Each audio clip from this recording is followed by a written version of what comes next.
할렐루야. 오늘도 새벽에 하나님 말씀 앞에 서게 되어 여러분 모두 주의 이름으로 사랑하고 축복합니다.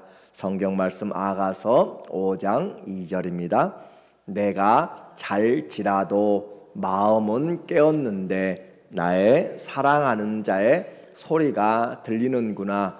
문을 두드려 이르기를 나의 누이, 나의 사랑, 나의 비둘기, 나의 완전한 자야, 문을 열어다오. 내 머리에는 이슬이, 내 머리털에는 밤이 이슬이 가득하였다 하는구나.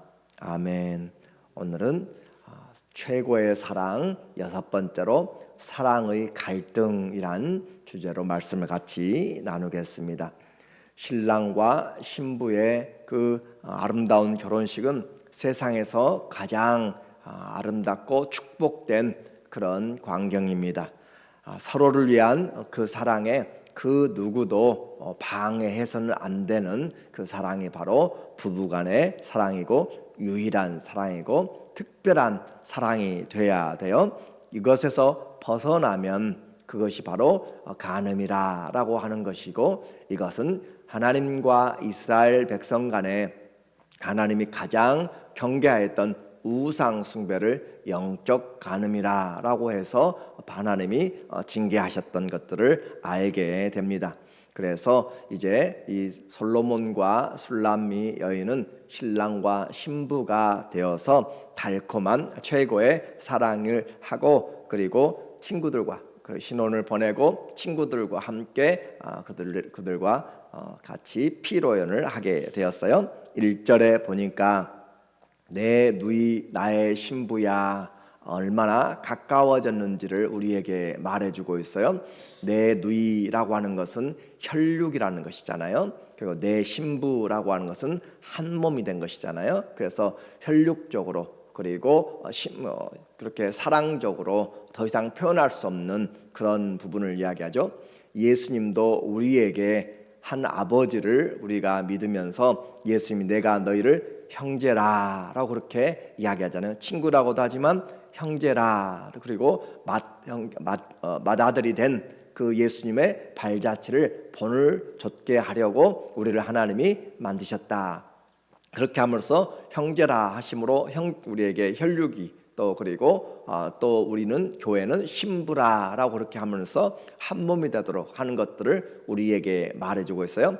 다시 말하면 어느 것으로도 끊을 수 없는 최고의 관계를 말하고 있는 거예요. 그래서 내 누이, 내 신부야, 내가 내 동산에 들어와서, 우리는 4장 마지막에 보면 술람 여인이 자기의 동산이라고 그렇게 이야기하는 것이에요. 그런데 솔로몬이 이제 하나가 되었기 때문에 내가 내 동산에 들어와서 나의 몰약과 향 재료를 거두고 나의 꿀송이와 꿀을 먹고 내 포도주와 내 우유를 마셨으니 하면서 하나가 됨으로써 서로가 서로에게 속하였다라고 하는 것이죠. 이제 둘은 따로가 아니라 하나가 되었습니다. 신부의 모든 것이 신랑에게 속하였고 신랑의 모든 것이 신부에게 속하여짐으로써 더 이상 지갑의 경계나 또 어떤 벽의 경계들이 없어진 것을 말하고 있는 거예요. 그런데 이 모든 것들도 이미 신부가 신랑에 고백한 것이죠. 그래서 신랑은 이와 같은 그런 사랑을 나누고 그 자랑을 하고 싶어서 친구들과 함께 파티를 하고 있어요. 그래서 나의 친구들아 이제 먹으라, 나의 사랑하는 자들아 많이 마시라 라고 하면서 즐거움으로 인하여서 잔치를 베풀고 있는 것입니다. 그래서 우리 서로가 함께 속하였다, 그런 관계로 이어졌는데, 신부도 그와 같은 고백을 아가서 2장 16절에서 이미 하였어요. 내 사랑하는 자는 내게 속하였고 나는 그에게 속하였다. 그런데 요즘의 세대는 절대 그렇게 하지 않는 것 같아요. 따로따로를 지금 하고 있는 것이잖아요. 그래서 같이 살아요. 그런데 한 집에서도 각각 사는 세대들이 있고 또 결혼을 하여서도 각각 살아요. 그것이 이 시대의 모습인 거죠. 그래서 참된 사랑에서 내 사랑하는 자는 내게 속하였고 나는 그에게 속하였도다. 완전한 연합이에요. 그렇죠? 연합은 그냥 결혼했다고만 연합이 아니라 마음과 영과 혼으로 함께 같이 영혼과 육체가 같이 하나가 될 때, 사랑도 마찬가지고 모든 것이 그 연합은 유니티가 되는 것은 예수님을 우리가 말로만 따르면 안 되고 행함으로 그리고 사랑함으로 하나가 될 때 완전한 연합이 돼요. 그 연합이 안 될 때 갈등이 생기는 것이잖아요.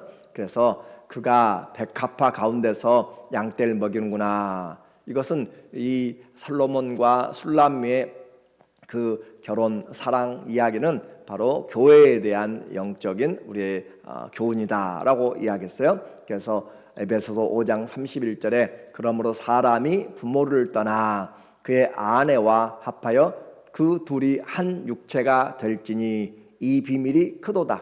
나는 그리스도와 교회에 대하여 말하노라. 성경은 진행을 해가면서 우리에게 결과를 말한 것이 아니라 처음부터 결과를 가지고 우리에게 말해요. 이 말은 창세기 2장 24절에 하나님이 아담과 하와를 만들고 나서 한 말이에요. 둘이 한 몸이더라. 그렇게 이야기한 거죠. 이 비밀이 크도다. 내가 그리스도와 교회, 그러니까 그리스도와 교회의 사랑을 완성하기 위하여서 하나님이 아담과 하와를, 아담 안에서 하와를 분리시켰죠. 다시 하와를 아담과 하나로 묶었죠. 그것이 바로 하나님의 비밀이다라고 하는 거예요. 교회가 예수님 십자가의 죽으심으로 교회가 나왔어요. 그리고 다시 하나가 돼요. 그것을 우리에게 말하는 거죠. 이제 이와 같은 그 사랑인데 신앙생활을 하면서 결혼 생활에 이 사랑에 갈등이 생기게 되었어요. 2절에 보니까 내가 이제는 술람미 여인의 1절에는 그 신랑의 말이었고 2절은 신부의 말입니다. 내가 잘지라도 마음은 깨었는데 정확하게 꿈인지 생신지 알지를 우리가 구분하기는 쉽잖아요. 잘지라도 마음은 깨었는데 나의 사랑하는 자의 소리가 들리는구나. 문을 두드려 이르기를. 이 신부가 이미 잠자리에 든 것은 사실이에요. 잠자리에 들었는데 그가 마음은 깨었다. 그래서 완전하게 잠들진 않은 것 같은데 나의 누이 밖에서 지금 신랑이 와서 그를 찾고 문을 열어달라고 하고 있어요. 나의 누이 하고 있는 이야기는 이 가장 사랑하는 표현을 최대한 신랑이 신부를 향하여서 지금 하고 있는 말들이에요. 나의 누이, 떼어낼 수 없는 그런 관계라라고 하는 것을 강조하는 것이죠. 나의 사랑, 나의 비둘기, 나의 순결한 자요, 나의 완전한 자. 어떤 사람이 그렇게 완전하겠어요? 그러나 솔로몬에게 있어서 신부는, 이 술람미는 완전하게 보여진 거예요. 그리고 완전한 자야, 문을 열어다오. 내 머리에는 이슬이, 내 머리털에는 밤 이슬이 가득하였다 하는구나. 신랑이 왕인데 그가 오면 그 다음날 와도 상관이 없는데 왜 이렇게 밤이슬을 맞고 오게 돼요? 그만큼 사랑하니까 일을 하였든지 뭘 하든지 밤 늦게 찾아오게 되었고 신부는 기다리다 아마 잠이 든 것 같아요. 이와 같은 내용에서 신랑이 새벽 이슬을 맞고 신부를 찾아왔지만 신부는 귀찮아서 문을 빨리 열어주지 않았습니다.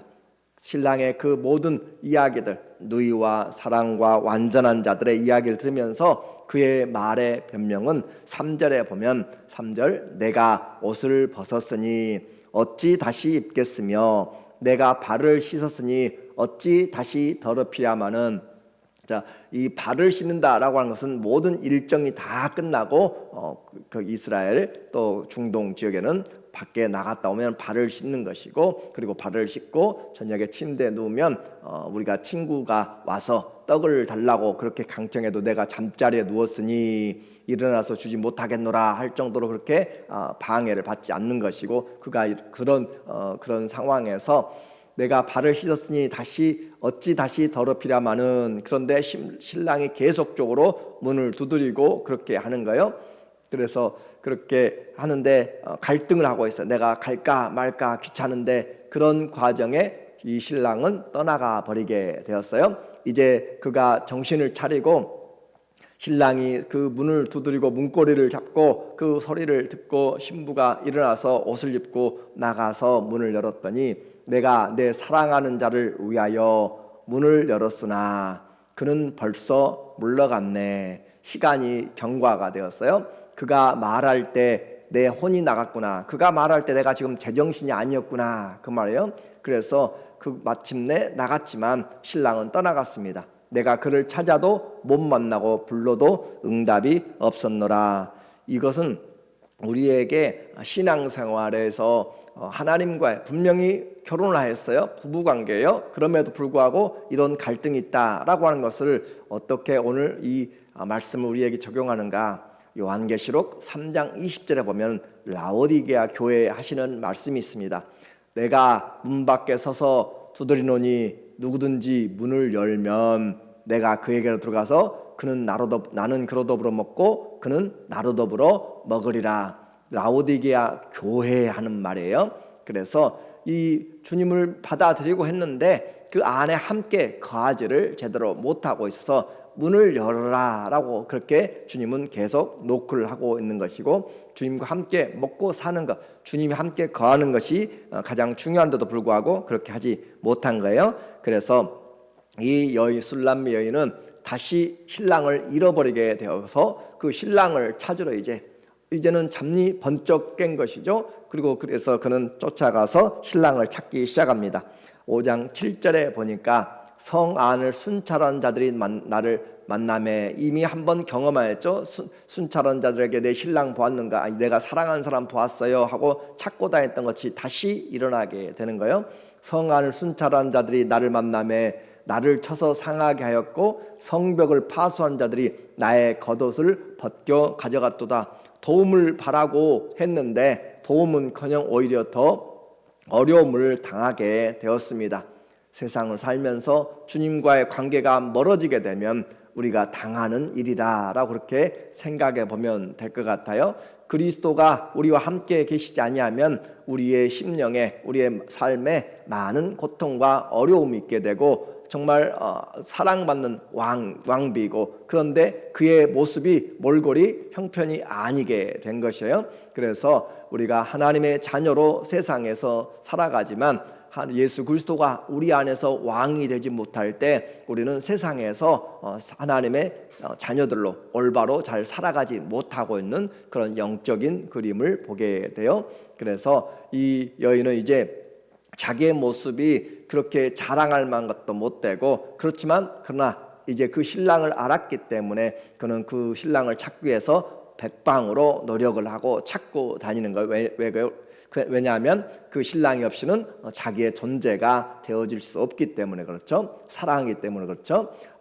늦었지만 회복하는 거예요. 그래서 예루살렘의 딸들아, 너희에게 부탁한다. 너희가 내 사랑하는 자를 만나거든 내가 사랑함으로 병이 났다고 하려무나. 다시 회복시키는 거예요. 내가 그 신랑을 사랑함으로 병이 났다라고 그렇게 이야기하면서 다시 그렇게 여인들에게 도움을 청하는데, 그러면 그 여인들이 물어봅니다. 아니 당신 연인이 얼마나 뛰어나기에 우리에게 도움을 청하는가 라고 그렇게 물어요. 9절에 보니까 여자들 가운데 어여쁜 자여, 그래 술람미 여인 참 예쁘게 솔로몬에게 사랑받고 했는데 어여쁜 것 안다. 그런데 너의 사랑하는 자가 남의 사랑하는 자보다 나은 것이 무엇이냐, 무엇이 더 나은가, 그것에 대해서 너의 사랑하는 자가 남의 사랑하는 자보다 나은 것이 무엇이기에 이같이 우리에게 부탁하는가 라고 그렇게 질문하고 오페라의 노래를 지금 하는 것이죠. 그와 같은 사랑의 갈등에서 이제 신부가 깨달은 바, 신랑이 떠나가고 그 문고리의 몰약의 그 향취가 나는 그 손잡이를 그가 보았을 때 신랑의 그 첫사랑을 생각하게 되는 거죠. 어떤 사람들은 그 몰약을 예수 그리스도의 죽음의 피라고 할 정도로 그렇게 영예를 하고 할 정도로 그렇게 하고 있어요. 그러니까 십자가의 피를 생각한 그 문고리에 신랑이 손을 잡고 그 몰약즙을 묻혀놓은 것을 십자가라고 생각하면서 그 십자가를 보고 정신이 번쩍 들었다라고 그렇게 말하는 분들도 있어요. 우리는 주어진 내용에서 신랑이 떠나가자 이제 그 자신을 알게 된 거죠. 그래서 이 신랑을 향한 신부의 노래가 시작됩니다. 10절에 보면 내 사랑하는 자, 이것도 역시 신부가 노래하는 것이에요. 내 사랑하는 자는 희고도 붉어 많은 사람 가운데 뛰어나구나. 내가 사랑하는 그 신랑은 많은 사람들 중에서도 뛰어나다라고 그렇게 하는 거고, 이제 그 신부를 신랑이 칭찬하였던 것처럼 이 신부가 이제 신랑을 그 전체를, 아직 신혼이기 때문에 그의 성품보다는 그의 몸을 그리고 그의 외모적인 것들을 더 많이 칭찬하게 되는 거죠. 머리는 순금 같고 머리털은 고불고불하고 까마귀같이 검구나. 신랑은 신부의 머리를 길르앗 기슭에 있는 염소떼같이 그렇게 이야기했어요. 아주 숱이 풍성하고 긴 그런 것을 이야기했는데, 이 신부는 신랑의 머리를 까마귀같이 까맣다라고 그렇게 당시의 문화이기 때문에 그런 것을 우리가 최고의 수사법, 은유법으로 그렇게 받아들이면 돼요. 눈은 시냇가의 비둘기 같은데 우유로 씻은 듯하고 아름답게도 박혔구나. 이와 같이 신랑의 구체적인 몸의 형태들을 10가지를 그렇게 이야기하면서 하는 것은 하나된 관계로 신랑을 자세히 알았다라고 하는 것을 말하고 있어요. 그분은 정금같이 그리고 고귀하면서 비둘기같이 순결하고 사랑이 많은 분. 13절에 보니까 뺨은 향기로운 꽃밭 같고 향기로운 풀 언덕과도 같고 입술은 백합화 같고 몰약의 줍이 뚝뚝 떨어지는구나. 손은 황옥을 물린 황금 놀이개 같고 몸은 아로새긴 상아에 청옥을 입힌 듯 하구나 하면서 신체의 여러 부분들을 같이 강조하면서 장엄함, 무시할 수 없는 그런 고귀함, 금과 대리석, 상아와 보석, 또 레바논의 백향목 같이 그런 부분을 이야기하면서 이분은 정말 완전하다 그렇게 표현해요. 15절에 보니까 다리는 순금 받침대에 세운 화반석 기둥 같고 생김새는 레바논 같으며 백향목처럼 보기 좋고 쭉쭉 뻗어서 정말 고귀한 아름다운 자태를 이야기하고, 입은 심이 달콤하니. 한마디로 말해서 신랑은 우리 신랑이 내 신랑이 다른 어떤 사람과 비교해서 보았을 때 그 전체가 사랑스럽구나. 그 전체가 전부가,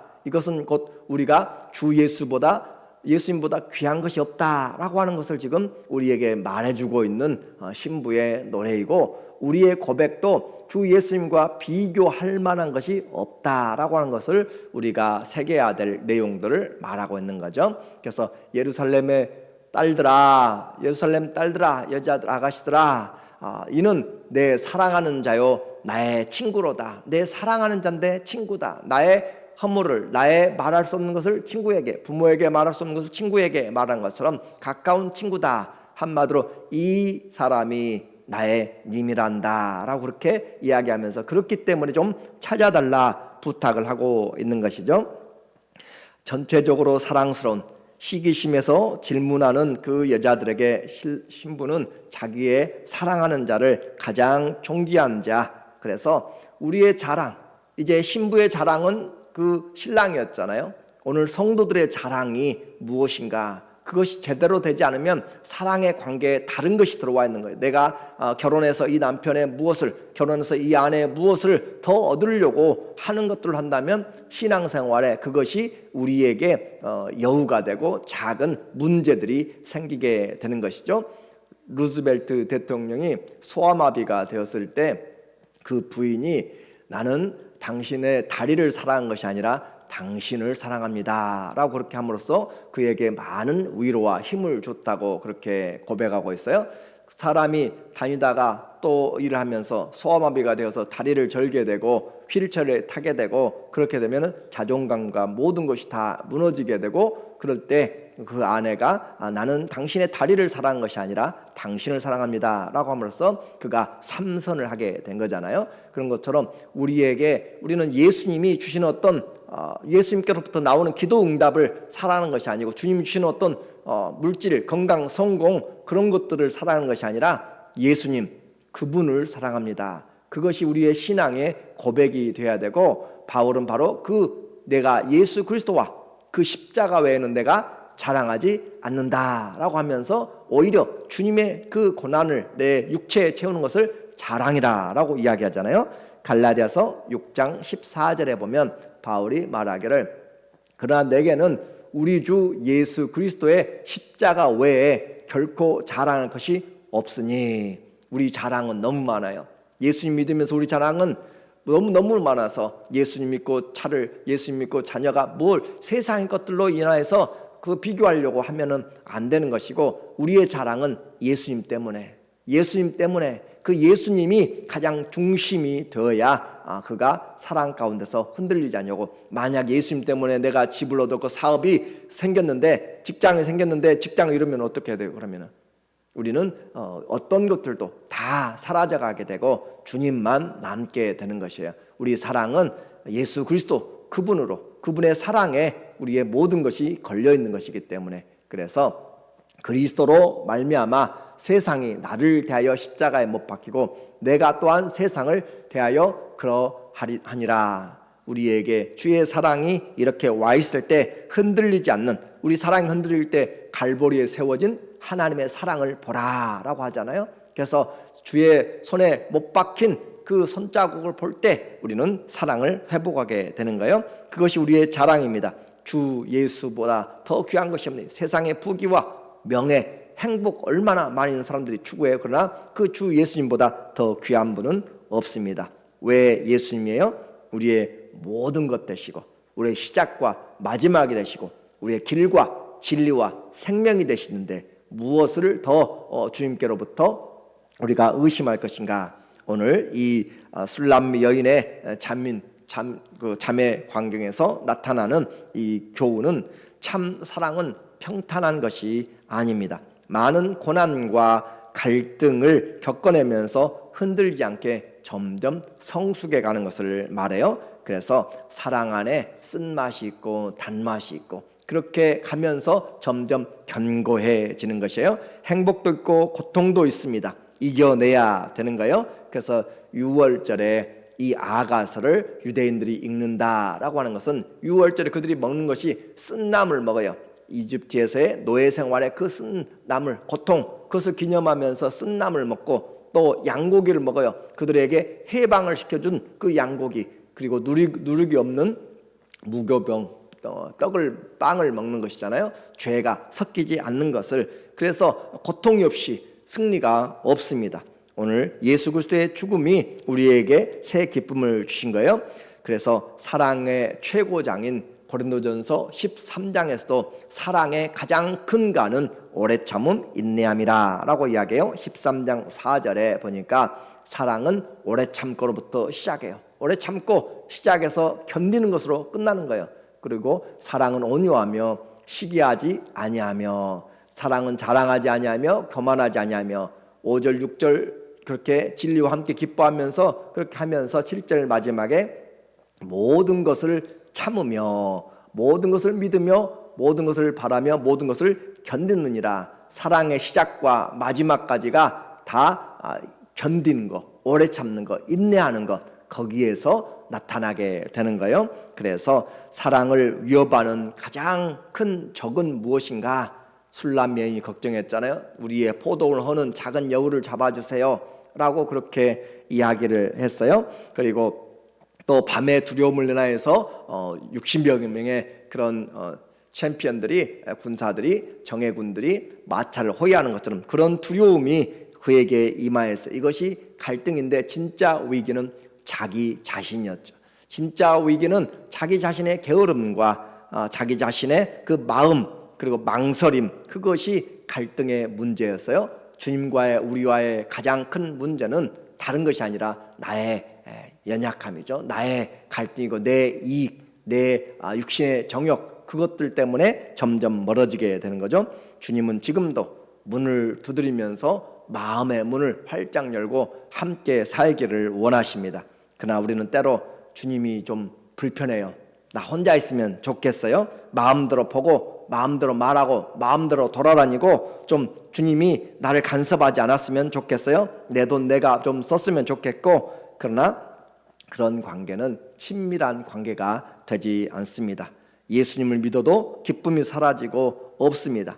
오히려 우리는 주님 안에 거할 때 힘들고 어려워도 감사가 있고 기쁨이 있고 주 예수님보다 귀한 것이 없다. 사망이나 생명이나 또 그 어떤 피조물이라도 그리스도 예수 사랑에서 끊을 수 없는 그런 은혜가 오늘도 있어서 사랑의 갈등들을 주님 앞에 잘 이겨내고 더욱 견고한 완전한 사랑으로 성숙하는 우리 모두 되기를 예수님의 이름으로 간절히 축원합니다.